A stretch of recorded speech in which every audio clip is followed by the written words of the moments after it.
My name's Warwick Jones. I'm the creator and owner of Fallen by Warwick Jones.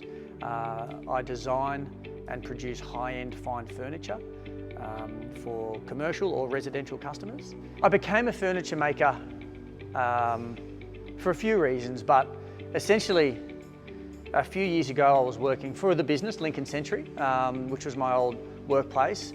One of the best parts of that job was going out with my reps and meeting local or within the state furniture makers and cabinet makers. And I think the thing I enjoyed the most was seeing some of the old school furniture makers. For whatever reason, I just really enjoyed meeting them. And these were a lot of old school migrant Australians who had come out in the 60s and 70s. But their skill level and what they did, I was just immediately drawn to. So meeting these old school makers, having some personal things happen in my life, which was all positive stuff, I just thought maybe the time was right to try and scratch an itch that I'd had for a long time about wanting to do a trade. And I'd thought about carpentry, I'd thought about cabinet making, you know, being a builder or a sparky or whatever, a tile, whatever it was. But then having met these furniture makers, I thought, I've got to give it a go.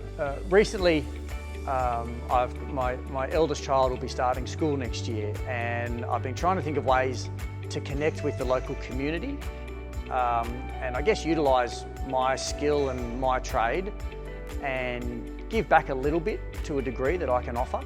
And I've been able to reach out to some local schools, and recently I've been able to speak to a school and the incoming Year 12 group about their projects. It was a really nice opportunity to talk to a new bunch of students who are obviously showing a keen interest in, you know, woodwork and just what the reality is of what it means to be a professional woodworker, you know, if that was ever something that they were thinking of doing after school. It was two parts really. It was trying to help them talk through, critique, talk about design on the projects that they're going to be submitting for their Year 12 work, and then a little bit about what life happens after school. Because I always enjoyed that the most when I was at school, I remember. It's been a long time, it's only 20 years, but I think trying to go back and let them know that it is a great industry and that it is very rewarding. If you can connect with these future makers earlier, the better, and try and help them ask the right questions on when they're starting to think about when school finishes, what paths they want to go down,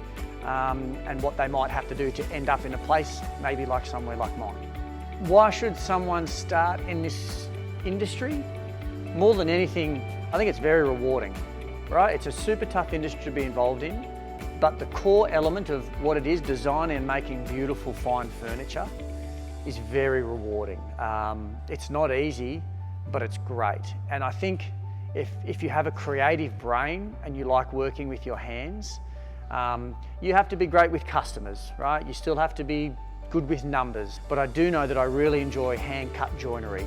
Mortise and tenons, dovetails, some of the traditional woodworking skills, I really enjoy that, and we can make things that last multiple generations. And I think that romantic part of it, of knowing that maybe one day, once I'm long gone, that someone's still enjoying something that I made 50, 60, 70 years ago, I don't know why, it just feels really good, yeah. When trying to figure out, you know, the right way to approach getting into the industry, you know, a traineeship or an apprenticeship, without question, is a pathway that is established, it exists, and there are businesses and associations that can make that happen. And I think that's a great thing.